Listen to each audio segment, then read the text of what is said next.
Hi everyone, പുതിയൊരു weekly analysis വീഡിയോയിലേക്ക് എല്ലാവർക്കും സ്വാഗതം. അപ്പോൾ ഇന്നത്തെ വീഡിയോ നമ്മൾ ഡിസ്കസ് ചെയ്യാൻ പോകുന്നത് നമ്മൾ കഴിഞ്ഞ വീക്കിലി അനാലിസിസ് ചെയ്തിട്ടുണ്ടായിരുന്നു കഴിഞ്ഞ വെള്ളിയാഴ്ച. സോ നമ്മുടെ ലെവൽസ് എങ്ങനെയൊക്കെ പെർഫോം ചെയ്തു എന്നുള്ള കാര്യങ്ങളും എന്തൊക്കെ ചേഞ്ചസ് ഇനി വരുത്താനുണ്ട് എന്നുള്ള കാര്യങ്ങളും അതുപോലെ തന്നെ ഇൻട്രാഡേ സെറ്റപ്പ് വെച്ച് നമുക്ക് എന്തൊക്കെ ട്രേഡിംഗ് എടുക്കാൻ പറ്റുമായിരുന്നു എന്നുള്ള കാര്യങ്ങളും അതുപോലെ തന്നെ അടുത്ത വീക്കിലേക്ക് നമുക്ക് എന്തൊക്കെ ചേഞ്ചസ് വരുത്താനുണ്ട്, നമുക്ക് മാർക്കറ്റ് ഓവറോൾ എങ്ങനെ വ്യൂ കൊണ്ടുവരാം എന്നുള്ള കാര്യങ്ങളൊക്കെയാണ് ഡിസ്കസ് ചെയ്യാൻ പോകുന്നത്. സോ വീഡിയോ മുഴുവനായിട്ട് കാണാൻ ശ്രമിക്കുക. അപ്പം ഇന്ന് വളരെ ശക്തമായിട്ടുള്ള ഒരു വോളറ്റാലിറ്റി മാർക്കറ്റിൽ കാണാൻ സാധിച്ചല്ലേ. രാവിലെ ഒരു ഗ്യാപ്പ് അപ്പ് ഓപ്പണിംഗ് തന്നു, അതിനുശേഷം നമ്മുടെ സപ്ലൈ ഏരിയയിൽ മാർക്കറ്റ് ഒരുപാട് തവണ കൺസോൾട്ടേറ്റ് ചെയ്ത് അതിൽ നിന്നും മാർക്കറ്റ് റിജക്റ്റ് ചെയ്ത് നല്ല രീതിയിലൊരു ഫാൾ കാണാൻ പറ്റി. എഗെയിൻ മാർക്കറ്റ് ഒരുപാട് തവണ കൺസോൾട്ടേറ്റ് ചെയ്തു, എഗെയിൻ നമ്മുടെ ലെവൽ ബ്രേക്ക് ചെയ്ത് അടുത്തൊരു ഡിമാൻഡ് ഏരിയയിലേക്ക് മാർക്കറ്റ് പോകുന്നത് കാണാൻ സാധിച്ചു. ഈ ഒരു പോയിന്റിലാണ് ഒരു ട്രേഡ് എടുത്തിട്ടുണ്ടായിരുന്നത്. അതിനുശേഷം എൻ്റെ പ്രോഫിറ്റ് ബുക്ക് ചെയ്തതിന് ശേഷം ഈ ഡിമാൻഡിൽ എത്തിയതുകൊണ്ടാണ് ഞാൻ പ്രോഫിറ്റ് ബുക്ക് ചെയ്ത് അഗെയിൻ അവിടെ നിന്നും ശക്തമായിട്ടുള്ളൊരു ഷൂട്ടിംഗ് അപ്പർ സൈഡിലേക്ക് നമുക്ക് കാണാൻ പറ്റി. ഓവറോൾ നിഫ്റ്റി ഒരു 100 പോയിൻറ്റ്സിൻ്റെ ഫാൾ തന്നിട്ടുണ്ടായിരുന്നു ഇൻട്രാഡേ ഹൈ ടു ലോ നോക്കുവാണെങ്കിൽ. പക്ഷേ ആ ഒരു നെഗറ്റിവിറ്റി ഒരു അരമണിക്കൂർ കൊണ്ട് ഒരു 80 പോയിൻറ്റിൻ്റെ റിക്കവറി നമുക്ക് മാർക്കറ്റിൽ കാണാൻ സാധിച്ചു. സോ FISൻ്റെ ഭാഗത്തു നിന്നുള്ള നല്ല ശക്തമായിട്ടുള്ളൊരു ഇൻവെസ്റ്റ്മെൻറ്റ് വന്നിട്ടുണ്ടാകുമെന്നാണ് ഞാൻ എക്സ്പെക്ട് ചെയ്ത് വരുമെന്ന്. കാരണം ഇന്നലെ അവർ നല്ല പോസിറ്റീവായിട്ടുള്ളൊരു ഇൻവെസ്റ്റ്മെൻറ്റാണ് നടത്തിയിട്ടുള്ളത്. അഗെയിൻ ഇന്നും ഒരു പോസിറ്റീവ് ഇൻവെസ്റ്റ്മെൻറ്റ് വരാൻ ചാൻസസ് ഉണ്ടെന്ന് ഞാൻ എക്സ്പെക്ട് ചെയ്തിട്ടുണ്ടായിരുന്നു. അപ്പം നല്ല രീതിയിലൊരു റിക്കവറി നമുക്ക് മാർക്കറ്റിൽ കാണാൻ പറ്റി. ബാങ്ക് നിഫ്റ്റി നോക്കുവാണെങ്കിലും നമ്മുടെ ലെവൽസ് വളരെ നല്ല രീതിയിൽ പെർഫോം ചെയ്തിട്ടുണ്ട്. നമ്മുടെ സപ്ലൈ ഏരിയയിൽ മാർക്കറ്റ് ഓപ്പൺ ചെയ്തതിനു ശേഷം നല്ല രീതിയിലൊരു റിജക്ഷൻ അവിടെ നിന്ന് കിട്ടിയിട്ടുണ്ടായിരുന്നു. നല്ലൊരു രീതിയിലൊരു ഫാൾ സംഭവിച്ചൊക്കെ ഈ ഡിമാൻഡ് ഏരിയയിൽ കുറച്ച് നേരം കൺസോൾട്ടേറ്റ് ചെയ്തു, ഒരു head and shoulder pattern form ചെയ്തിട്ടുണ്ടായിരുന്നു. അതിൻ്റെ ബ്രേക്ക് ഔട്ട് വന്ന സമയത്ത് നല്ല രീതിയിലൊരു ഫാൾ നമുക്ക് കാണാൻ സാധിച്ചു. നമുക്ക് ഇതൊരു ഡിമാൻഡ് ഏരിയ ആയിരുന്നു. ഫസ്റ്റ് ബ്രേക്ക് ചെയ്ത സമയത്ത് നല്ലൊരു റിജക്ഷൻ നമുക്ക് കാണാൻ സാധിച്ചു. എഗെയിൻ നല്ല രീതിയിലുള്ള സെല്ലിംഗ് പ്രഷർ ഉണ്ടായിരുന്നു. എഗെയിൻ ആ ഒരു ഡിമാൻഡ് ബ്രേക്ക് ചെയ്ത സമയത്ത് നമുക്ക് ബോട്ടം ഏരിയയിലുള്ള ഡിമാൻഡിൽ നിന്ന് മാർക്കറ്റ് വളരെ ശക്തമായിട്ട് റിക്കവർ ചെയ്യുന്നതായിട്ട് കാണാൻ പറ്റി. അപ്പം ഇവിടെ ഞാൻ പറയാൻ ആഗ്രഹിക്കുന്നത് നമ്മുടെ ലെവൽസിൻ്റെ പെർഫോമൻസ് ആണ്. നമ്മുടെ ലെവൽസ് വളരെ പെർഫെക്റ്റായിട്ട് വർക്ക് ചെയ്യുന്നത് കാണാൻ സാധിക്കുന്നുണ്ട്. അപ്പം എന്താ പറയുകയെന്ന് വെച്ച് കഴിഞ്ഞാൽ നമ്മൾ എൻട്രി എടുത്ത് പ്രോഫിറ്റ് ഉണ്ടാക്കുക എന്നുള്ളതിലുപരി നമ്മുടെ ക്യാപിറ്റലിനെ പ്രൊട്ടക്റ്റ് ചെയ്യാൻ വേണ്ടിയിട്ടും നമുക്ക് സാധിക്കും. ഇത്തരം ലെവലുകൾ എത്തുന്ന സമയത്ത് നമ്മൾ പ്രോഫിറ്റ് ബുക്ക് ചെയ്തില്ലെങ്കിൽ നമുക്ക് ലോസ് വരാനുള്ള ചാൻസസ് ഉണ്ട്. അപ്പോൾ എവിടെയൊക്കെ പ്രോഫിറ്റ് ബുക്ക് ചെയ്യണം, എവിടെയൊക്കെ എൻട്രി എടുക്കാൻ പറ്റും, എൻട്രി എടുക്കാൻ പറ്റാത്ത സ്ഥലങ്ങൾ എവിടെയൊക്കെയാണെന്നുള്ളതൊക്കെ ഫൈൻഡ് ഔട്ട് ചെയ്യാൻ വേണ്ടിയിട്ട് ഈ ലെവൽസ് ഉപയോഗിച്ച് നമുക്ക് സാധിക്കും. ഈ ലെവൽസ് വളരെ സിമ്പിളായിട്ട് നിങ്ങൾക്കും പഠിക്കാൻ സാധിക്കും. താഴെ കാണുന്ന ഗൂഗിൾ ഫോം ഫില്ല് ചെയ്താൽ മതി, നമ്മുടെ ടീം നിങ്ങളെ കോൺടാക്ട് ചെയ്യുന്നതായിരിക്കും. അപ്പം ബാങ്ക് നിഫ്റ്റിയുടെ കാര്യം നോക്കുകയാണെങ്കിൽ ബാങ്ക് നിഫ്റ്റി 500 പോയിൻറ്റ്സിൻ്റെ fall intraday high to low create ചെയ്തിട്ടുണ്ടായിരുന്നു. ഓൾമോസ്റ്റ് 400 പോയിൻറ്റ്സ് റിക്കവർ ചെയ്തു ഹാഫ് ആൻ അവർ കൊണ്ട്.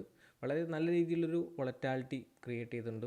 ആദ്യം സെല്ലേഴ്സ് വളരെ ശക്തമായി ആക്റ്റീവായി, അവസാനത്തെ ഹാഫ് ആൻ അവർ കൊണ്ട് ബയേഴ്സ് അതിനെ തിരിച്ച് റിക്കവർ ചെയ്ത് മുകളിലോട്ട് കൊണ്ടുവന്ന് കാണാൻ സാധിച്ചു. അപ്പോൾ നിഫ്റ്റി ഇന്ന് ക്ലോസ് ചെയ്തത് 21,700 52 പോയിൻ്റ് പോസിറ്റീവോട് കൂടിയാണ് ക്ലോസ് ചെയ്തിട്ടുള്ളത്. ബാങ്ക് നിഫ്റ്റി 48,159 ക്ലോസ് ചെയ്തിട്ടുള്ളത്. ഏകദേശം ചെറിയൊരു നെഗറ്റീവ്, ഒരു 36 പോയിൻറ്റ്സിൻ്റെ ഒരു നെഗറ്റീവിലാണ് ബാങ്ക് നിഫ്റ്റി ക്ലോസ് ചെയ്തിട്ടുള്ളത്. അപ്പോൾ ഇനി നമുക്ക് മാർക്കറ്റിൽ നോക്കേണ്ട കുറച്ച് ലെവൽസുകൾ, ഇനി മാർക്കറ്റിന് എങ്ങോട്ട് പോകാൻ ചാൻസസ് ഉണ്ട് എന്നുള്ള കാര്യങ്ങളൊക്കെയാണ് നമുക്ക് ഡിസ്കസ് ചെയ്യേണ്ടത്. ഫസ്റ്റ് ഓഫ് ഓൾ നമ്മുടെ FISൻ്റെ ഡാറ്റ നോക്കാം. FISൻ്റെ ഡാറ്റ നോക്കുന്ന സമയത്ത് ഇന്നലെ ഞാൻ പറഞ്ഞല്ലോ 1513 കോടിയുടെ ബൈയിങ് അവർ നടത്തിയിട്ടുണ്ട്. ഡൊമസ്റ്റിക് ഇൻസ്റ്റിറ്റ്യൂഷൻസ് ഭാഗത്തുനിന്ന് 1387 കോടിയുടെ സെല്ലിംഗ് ആണ് അവർ നടത്തിയിട്ടുള്ളത്. അപ്പോൾ ഇന്ന് വളരെ ശക്തമായിട്ടുള്ളൊരു സെൽ ഓഫ് വരാനുള്ള കാരണം ഡൊമസ്റ്റിക് ഇൻസ്റ്റിറ്റ്യൂഷൻസ് 3500 കോടിയുടെ സെല്ലിംഗ് അവർ നടത്തിയിട്ടുണ്ട്. അപ്പം കമ്പയർ ചെയ്ത് നോക്കുമ്പം നമ്മുടെ FIS 1600 കോടിയുടെ ബൈയിങ്ങേ നടത്തിയിട്ടുള്ളൂ. വളരെ വലിയൊരു സെൽ ഓഫ് ആണ് നമ്മുടെ ഡൊമസ്റ്റിക് ഇൻസ്റ്റിറ്റ്യൂഷൻ നടത്തിയിട്ടുള്ളത്. അതിൻ്റെ ഒരു ഫാള് നമുക്ക് മാർക്കറ്റിൽ കാണാൻ സാധിച്ചിട്ടുണ്ട്. അവസാനത്തെ നിമിഷത്തിൽ നമ്മുടെ FIS മാർക്കറ്റിനെ തിരിച്ച് റിക്കവർ ചെയ്യാൻ നമുക്ക് ഈ ഒരു ബൈയിങ് കൊണ്ട് നമുക്ക് സാധിച്ചിട്ടുണ്ട്. സോ മാർക്കറ്റ് അഗെയിൻ ഒരു പോസിറ്റീവ് ക്ലോസിങ് FISൻ്റെ ഒരു സപ്പോർട്ട് ഉണ്ടായതുകൊണ്ട് തന്നെ നമുക്കത് സാധിച്ചു. അപ്പോൾ ഇനി മാർക്കറ്റ് മുകളിലേക്ക് പോകുമോ എന്നുള്ളതാണ് നമുക്ക് നോക്കാനുള്ളത്. നമ്മുടെ OI ഡാറ്റ നോക്കുന്ന സമയത്ത് എന്തായാലും 21,500 എന്ന് പറയുന്ന ലെവൽ വളരെ സ്ട്രോങ് ആയിട്ടുള്ള സപ്പോർട്ടാണ്. അപ്പം 21,500 മുകളിൽ മാർക്കറ്റ് നിൽക്കുക എന്ന് പറഞ്ഞാൽ തന്നെ ഒരു പോസിറ്റീവായിട്ടുള്ളൊരു സെൻറ്റിമെൻറ്റാണ് നമ്മൾ കാണേണ്ടത്. അപ്പോൾ 21,500 എപ്പോഴാണോ ബ്രേക്ക് ചെയ്യുന്നത്, സോ ഒരു ഫാൾ നമ്മൾ എക്സ്പെക്റ്റ് ചെയ്യേണ്ടതായിട്ട് വരും. നമ്മുടെ നിഫ്റ്റി നോക്കാം ആദ്യം. നിഫ്റ്റിയിൽ നമ്മുടെ OI ഡാറ്റ നോക്കുകയാണെങ്കിൽ 21,500 എന്ന് പറയുന്ന ലെവൽ വളരെ സ്ട്രോങ് ആയിട്ടുള്ള ഒരു സപ്പോർട്ടായിട്ടാണ് ആക്ട് ചെയ്യുന്നത്. അതുപോലെ തന്നെ 21,600 എന്ന് പറയുന്ന ലെവലും ഒരു സപ്പോർട്ടായിട്ട് ആക്ട് ചെയ്യുന്നുണ്ട്. എന്തായാലും 21,500 വളരെ സ്ട്രോങ് ആയിട്ടുള്ളൊരു സപ്പോർട്ടാണ്. 21,800 എന്ന് പറയുന്ന ലെവൽ വളരെ സ്ട്രോങ് റെസിസ്റ്റൻസ് ആയിട്ട് ആക്ട് ചെയ്യുന്നു. 21,700 ഒരു സ്ട്രോങ് റെസിസ്റ്റൻസ് ആണ്. എന്നാലും 21,800 വളരെയധികം സ്ട്രോങ് ആയിട്ടുള്ള റെസിസ്റ്റൻസ് ആയിട്ട് ആക്ട് ചെയ്യുന്നുണ്ട്. അപ്പം ഓവറോൾ നോക്കുകയാണെങ്കിൽ ഒരു കൺസോൾഡേറ്റ് മാർക്കറ്റാണ് നമുക്ക് ഈ ഒരു OA ഡാറ്റ വെച്ച് മനസ്സിലാക്കാനുള്ളത്. കാരണം നല്ല രീതിയിൽ സപ്പോർട്ടും വരുന്നുണ്ട്, നല്ല രീതിയിൽ റെസിസ്റ്റൻസും വരുന്നുണ്ട്. അപ്പം ഈ അതായത് കോൾ റൈറ്റേഴ്സിൻ്റെയും പുട്ട് റൈറ്റേഴ്സിൻ്റെയും ഭാഗത്തു നിന്നുണ്ടാകുന്ന ആരാണോ അവർ റെഡ്യൂസ് ചെയ്യുന്നത് അതിനനുസരിച്ചായിരിക്കും മാർക്കറ്റ് മൂവ് ചെയ്യാനുള്ള ചാൻസസ് ഉണ്ടാവുക.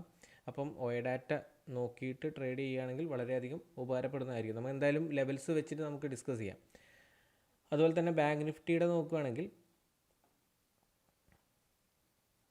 ബാങ്ക് നിഫ്റ്റിയുടെ നമുക്ക് മേജറായിട്ടുള്ളൊരു സപ്പോർട്ട് വരുന്നത് 48,000 ആണ്. ഒരു മേജർ റെസിസ്റ്റൻസ് വരുന്നത് 48,500 അപ്പം നമുക്കതൊന്ന് നോക്കാം. ബാങ്ക് നിഫ്റ്റിയിൽ 48,500 എന്ന് പറയുമ്പോൾ ഈ ഒരു ലെവലാണ് പറയുന്നത്. ഓക്കെ, ഈ ലെവലിലാണ് സ്ട്രോങ് റെസിസ്റ്റൻസ് പറയുന്നത്. 48,000 എന്ന് പറയുന്നത് ഈ ഒരു ലെവലാണ്. അപ്പം നമുക്ക് മൺഡേ ഒരു ഗ്യാപ്പ് അപ്പ് ഓപ്പണിംഗ് അല്ലെങ്കിൽ ഒരു പോസിറ്റീവ് ഓപ്പണിംഗ് ഒക്കെ കിട്ടിക്കഴിഞ്ഞ് കഴിഞ്ഞാൽ അപ്പർ സൈഡിലേക്ക് പോകാനുള്ള ചാൻസസ് ആണ് കൂടുതലുള്ളത്. അപ്പം ഞാൻ കൂടുതലും ഇനി ട്രേഡ് പ്ലാൻ ചെയ്യുന്നത് ഈ ഒരു ലെവൽ ബ്രേക്ക് ഔട്ട് നടത്തിയതിന് ശേഷമാണ്. അതിന് ശേഷമായിരിക്കും ഒരു പോസിറ്റീവായിട്ടുള്ള നല്ലൊരു മൂവ്മെൻറ്റ് വരാനുള്ള ചാൻസസ് ഉള്ളത്. പക്ഷേ ഇവിടെ ഒരു ശക്തമായിട്ടുള്ള സെല്ലേഴ്സ് ആക്റ്റീവായൊരു പോയിൻ്റാണ്.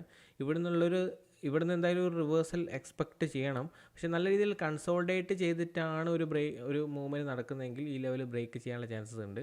അപ്പോൾ ഈ ലെവലും കൂടെ ഒന്ന് ബ്രേക്ക് ചെയ്യുവാണെങ്കിൽ ശക്തമായിട്ടുള്ളൊരു റാലി ഈ ഒരു റേഞ്ചിൽ 48,548 അല്ലെങ്കിൽ 48,500 എന്ന് പറയുന്ന ലെവലിലേക്ക് നമുക്ക് എക്സ്പെക്റ്റ് ചെയ്യാവുന്നതാണ്. അതുപോലെ തന്നെ ഒരു നെഗറ്റീവ് ഓപ്പണിംഗ് ആണെന്നുണ്ടെങ്കിൽ നല്ല രീതിയിലൊരു ഫാൾ നമ്മൾ എക്സ്പെക്ട് ചെയ്യണം. കാരണം 48,000 ഇപ്പം ഓൾറെഡി നല്ല രീതിയിൽ സപ്പോർട്ടുള്ളത്. അപ്പോൾ 48,000 താഴെയാണ് ഓപ്പൺ ചെയ്യുന്നതെങ്കിൽ നമ്മുടെ പുട്ട് റൈറ്റേഴ്സ് അവർ എക്സിറ്റ് ചെയ്ത് മാറാനുള്ള ചാൻസ് ഉണ്ട്. അപ്പോൾ നല്ല രീതിയിലുള്ള ഫാൾ നമുക്ക് എക്സ്പെക്റ്റ് ചെയ്യേണ്ടതായിട്ട് വരും. അപ്പോൾ ഈ റേഞ്ചിനകത്തൊക്കെയാണ് മാർക്കറ്റ് ഓപ്പൺ ചെയ്യുന്നതെങ്കിൽ ഒരു കൺസോൾഡേറ്റ് മാർക്കറ്റായിരിക്കണം എക്സ്പെക്റ്റ് ചെയ്യേണ്ടത്. എപ്പോഴാണോ അതായത് ഇന്ന് ബയേഴ്സ് ആക്റ്റീവായ പോയിന്റ് മാർക്കറ്റ് മറികടക്കുന്നത്, അതായത് ഇവിടെ വന്നിട്ട് മാർക്കറ്റ് തിരിച്ച് മുകളിലോട്ട് പോകാനുള്ള ചാൻസസ് ആണുള്ളത്. കാരണം ഇവിടെ നല്ല രീതിയിൽ ബയേഴ്സ് ആക്റ്റീവായ ഒരു പോയിൻ്റാണ്. അപ്പോൾ ഈ ഒരു റേഞ്ച് ഇനി ബ്രേക്ക് ചെയ്യുവാണെങ്കിൽ വളരെ ശക്തമായിട്ടുള്ളൊരു ഫാള് നമ്മൾ എക്സ്പെക്റ്റ് ചെയ്യേണ്ടതായിട്ട് വരും. ഓക്കെ, എന്തായാലും ഈ റേഞ്ചിനകത്ത് നമ്മൾ ട്രേഡ് ചെയ്യുന്നത് വളരെ ബുദ്ധിമുട്ടുള്ള കാര്യമാണ്. അപ്പം ഞാൻ ഫോക്കസ് ചെയ്യുന്നത് ഒന്നെങ്കിൽ ഈ റേഞ്ചിൻ ബ്രേക്ക് ഡൗൺ ചെയ്യണം, അല്ലെങ്കിൽ ഈ റേഞ്ച് ഒരു ബ്രേക്ക് ഔട്ട് നടക്കുമ്പോഴാണ് നല്ലൊരു ഓപ്പർച്യൂണിറ്റി. അതുപോലെ തന്നെ ഇവിടുന്ന് ഒരു റിവേഴ്സൽ പ്ലാനും ഞാൻ നോക്കുന്നുണ്ട്. നമ്മുടെ നിഫ്റ്റി നോക്കുകയാണെങ്കിൽ അതുപോലെ തന്നെ നിഫ്റ്റിയിലും ഇന്ന് അവസാനമായി ക്രിയേറ്റ് ചെയ്തിട്ടുള്ള സ്ട്രോങ് ബൈങ്, ഈ ഒരു ബൈങ് നടത്തിയിട്ടുള്ള ഈ ഒരു പോയിന്റിൽ നിന്നും മാർക്കറ്റ് റിവേഴ്സൽ ഞാൻ എക്സ്പെക്ട് ചെയ്യുന്ന ഒരു നെഗറ്റീവ് ഓപ്പണിംഗ് ആണെന്നുണ്ടെങ്കിൽ ഈ ലെവൽ ബ്രേക്ക് ചെയ്യുവാണെങ്കിൽ നമ്മുടെ 21,500 മൂവ്മെൻറ്റ് നമ്മൾ എക്സ്പെക്റ്റ് ചെയ്യേണ്ടതായിട്ട് വരും.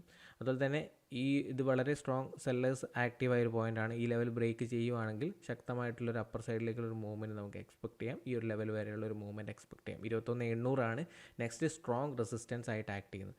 അപ്പം ഞാൻ എപ്പോഴും ട്രേഡ് പ്ലാൻ ചെയ്യുന്നത് ഈ ലെവലിൻ്റെ ബ്രേക്ക് ഔട്ട് അല്ലെങ്കിൽ ഈ ലെവൽ ബ്രേക്ക് ഡൗൺ ചെയ്യുവാണെങ്കിൽ, അതുപോലെ തന്നെ ഇവിടെ നിന്നുള്ള ഒരു റിവേഴ്സൽ പ്ലാനും ഞാൻ നോക്കുന്നുണ്ട്. ഇതിൻ്റെ ഇടയിലുള്ളൊരു ട്രേഡ് ഞാൻ നോക്കുന്നില്ല. കാരണം മേ ബി ഒരു സ്റ്റോപ്പ് ലോസ് ഹണ്ടിങ് ഒക്കെ വരാനുള്ള ചാൻസസ് ഉണ്ട്. കാരണം അത്രമാത്രം ബയേഴ്സും സെല്ലേഴ്സും ആക്റ്റീവായിട്ടുള്ളൊരു ഏരിയയാണിത്. അപ്പം ഈ രണ്ട് ഏരിയകൾ മാർക്കറ്റ് മറികടക്കുമ്പോഴാണ് നല്ലൊരു ഓപ്പർച്യൂണിറ്റി അല്ലെങ്കിൽ നല്ലൊരു മൂവ്മെൻറ്റ് ഞാൻ എക്സ്പെക്റ്റ് ചെയ്യുന്നത്.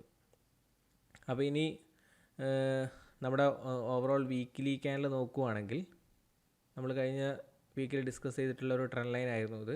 അപ്പോൾ ഈ ലെവലിൻ്റെ മുകളിൽ മാർക്കറ്റ് സസ്റ്റെയിൻ ചെയ്യുകയാണെങ്കിൽ ഒരു പോസിറ്റീവായിട്ടുള്ള കാര്യമാണെന്ന് ഡിസ്കസ് ചെയ്തിട്ടുണ്ടായിരുന്നത്. ഈ 22,000 ലെവലിലേക്കുള്ളൊരു മൂവ്മെൻറ്റ് നമുക്ക് എക്സ്പെക്റ്റ് ചെയ്യാം. എപ്പോഴാണോ ഈ ലെവൽ ബ്രേക്ക് ചെയ്യുന്നത് അപ്പോഴേ മാത്രമേ നമുക്ക് വലിയൊരു സെൽ ഓഫ് നമുക്ക് മാർക്കറ്റിൽ കാണേണ്ടതായിട്ട് വരുള്ളൂ. അതുവരെ നമുക്ക് നല്ലൊരു പോസിറ്റീവായിട്ടുള്ളൊരു മൂവ്മെൻറ്റ് തന്നെ ആയിരിക്കും. 21,500 വരുന്തോറും മാർക്കറ്റ് തിരിച്ച് മുകളിലോട്ട് പോകുന്നത് നമുക്ക് കാണാൻ സാധിക്കുന്നതാണ്. അതുപോലെ തന്നെ ഡെയിലി ക്യാൻഡിൽ നോക്കുകയാണെങ്കിൽ നല്ലൊരു ട്രെൻഡ് ലൈൻ ഫോർമേഷൻ ഇവിടെ ഉണ്ടായിട്ടുണ്ട്. ഒരുപാട് തവണ മാർക്കറ്റ് ഇവിടെ ടെസ്റ്റ് ചെയ്തിട്ടുണ്ട്. അപ്പോൾ എനിക്ക് ഒരു തവണ കൂടെ ടെസ്റ്റ് ചെയ്യാനുള്ള ചാൻസ് ഉണ്ട്. അങ്ങനെ വരുവാണെങ്കിൽ നല്ല രീതിയിൽ, അതായത് ടെസ്റ്റ് ചെയ്ത് മാർക്കറ്റ് തിരിച്ച് മുകളിലോട്ട് പോവുകയാണെങ്കിൽ നല്ല രീതിയിലൊരു മൂവ്മെൻറ്റ് നമുക്ക് എക്സ്പെക്റ്റ് ചെയ്യാം. ഇത് ബ്രേക്ക് ചെയ്യുവാണെങ്കിൽ നല്ലൊരു ഫാളും നമ്മൾ മാർക്കറ്റിൽ കാണേണ്ടതായിട്ട് വരും. കാരണം അത്രമാത്രം നല്ലൊരു അടിപൊളിയായിട്ടുള്ളൊരു ട്രെൻഡ് ലൈനാണിത്. ഓക്കെ, അപ്പോൾ ഈ ഒരു ട്രെൻഡ് ലൈൻ ബ്രേക്ക് ചെയ്യുന്ന സമയത്ത് 21,500 ബ്രേക്ക് ചെയ്യുന്നുണ്ട്. അതുപോലെ തന്നെ ഈ ട്രെൻഡ് ലൈൻ ബ്രേക്ക് ചെയ്യുമ്പോൾ നല്ലൊരു ഫാൾ നമുക്ക് എക്സ്പെക്റ്റ് ചെയ്യേണ്ടതായിട്ട് വരും. അപ്പോൾ ഇനി മൺഡേ നമുക്ക് നമ്മുടെ ലെവൽസ് നോക്കുകയാണെങ്കിൽ നമ്മുടെ നിഫ്റ്റിയിൽ മേജർ ഞാൻ പറഞ്ഞല്ലോ, ഈ ലെവലുകൾ ബ്രേക്ക് ചെയ്ത് കഴിഞ്ഞാൽ, ഈ ലെവൽ ബ്രേക്ക് ചെയ്ത് കഴിഞ്ഞാൽ ഒരു പോസിറ്റീവായിട്ടുള്ള മൂവ്മെൻറ്റ് എക്സ്പെക്ട് ചെയ്യാം. അതുപോലെ തന്നെ ഇത് ബ്രേക്ക് ചെയ്യുവാണെങ്കിൽ നെഗറ്റീവായിട്ടുള്ള മൂവ്മെൻറ്റ്. അപ്പോൾ നിഫ്റ്റിയിൽ നമുക്ക് കാര്യമായിട്ടുള്ളൊരു ചേഞ്ചസ് വരുത്താനില്ല. ഇത് തന്നെയാണ് ഇമ്പോർട്ടൻ്റ് ആയിട്ടുള്ള ലെവൽ. ബാങ്ക് നിഫ്റ്റിയിൽ ഞാൻ പറഞ്ഞ പോലെ സേഫായിട്ട് ട്രേഡ് ചെയ്യുകയാണെങ്കിൽ ഈ ലെവൽ ബ്രേക്ക് ചെയ്തതിന് ശേഷം ഒരു ട്രേഡ് നോക്കുന്നതായിരിക്കും. അതുപോലെ തന്നെ ഇത് ബ്രേക്ക് ചെയ്തതിന് ശേഷം അപ്പർ സൈഡിലേക്ക് ഒരു ട്രേഡ് നോക്കുന്നതായിരിക്കും ബെറ്റർ ആയിട്ടുള്ള കാര്യം. പക്ഷേ ഇതിനകത്ത് ട്രേഡ് ചെയ്യുകയാണെങ്കിൽ ഇൻട്രാഡേ കുറച്ച് റെസിസ്റ്റൻസ് ലെവൽസുകളുണ്ട്. അതിലൊന്നാമതായിട്ട് നമുക്ക് ഡിസ്കസ് ചെയ്യാനുള്ളത് ഈ ഒരു ലെവലാണ്.